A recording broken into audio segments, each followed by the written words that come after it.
You need God's wisdom. And then he says there in verse 4, he says, and my speech and my message were not implausible words of wisdom. And you'll see, look, he doesn't, the word plausible, if we use the word plausible, typically what we mean is something that's possible, right? It gets kind of misused all the time. And we go, that's plausible. And we're saying, well, I think that that's possible. But literally the word here, it literally means applause. So what Paul is saying, he's not saying, I never use words that could possibly be true. Because that wouldn't make any sense, would it? But for some reason, there's sects of Christianity that come along and say, see, you just start talking, and then the Spirit just starts talking. You just talk. You just talk, and good things are going to happen. And my experience is quite the opposite. That when you just begin to speak about things that you know nothing of, or you just start rambling, in fact, the Proverbs say, in the multitude of words, they do not want for sin. Right? The more we talk and ramble, usually the poorer things get. So Paul's not saying, hey, I never tried to make sense, and I never tried to... No, what he's saying is, my speech was never somebody would applaud at. When he got done speaking, nobody was like, brava. That's what he's saying. I didn't try to use speech that would be impressive to you. He goes on and he says, nor did I use words of wisdom, worldly wisdom. Not godly wisdom. In fact, he's going to say in verse 6, yet among the mature we do impart wisdom. So he's not saying I just tried to just be as stupid as I could and I celebrate ignorance. And he's just saying, when I was among you, I just spoke to you the gospel.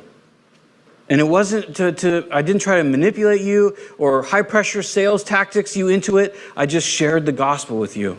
That's what he's saying. And he said, the reason I did that, he says, I want your faith, so that your faith might not rest in the wisdom of men, but in the power of God. You know, this is something we talk about a lot in our communication class that we have on every third Wednesday.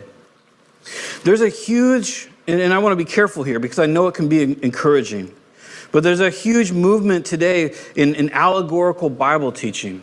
And what I mean by that is like everything's a really cool picture, right? And I can appreciate it. So I'm not trying to poo-poo it or something like that. But you have these sermons that get passed around that are like, the one I always refer to, because it's one of the few that I've seen, is a guy who was talking about a cell in our body. And he said, look, the cell, here's a picture of this cell, and it's got these two squiggly lines, and it's a cross. It's a cross. And he got really breathy. And the cross, it's in the cells. And Jesus is in our cells.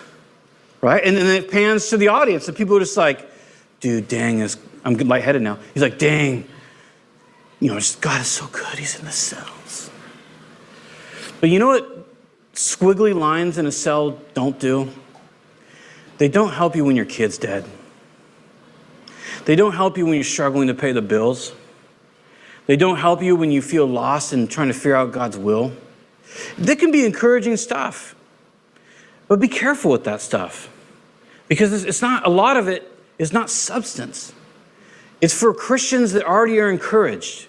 It's for Christians that are always like, yeah, I believe Jesus is Lord. And like, oh, maybe he designed a cell. With that thing, the problem is that cells are three-dimensional, right? I know all of our pictures in books. Like if you look at a cell in any book, right, it's like a little circle depending on what cell it is and whatever. They're three-dimensional though, right?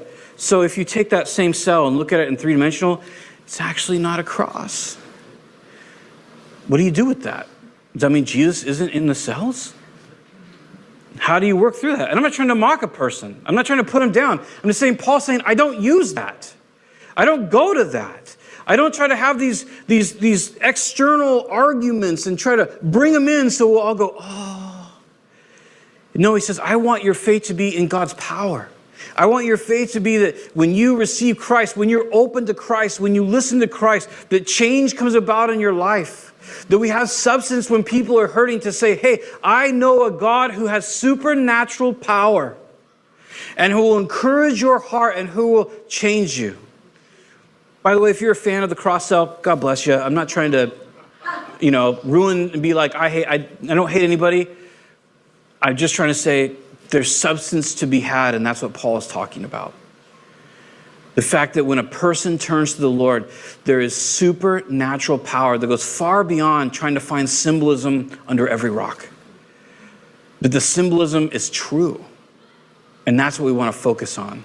But there's incredible love and compassion and a working and willing spirit. And that's what our faith is to be on. That every time we seek Christ, he's there and he answers. That he's working and he's moving. And that we can trust him with our lives.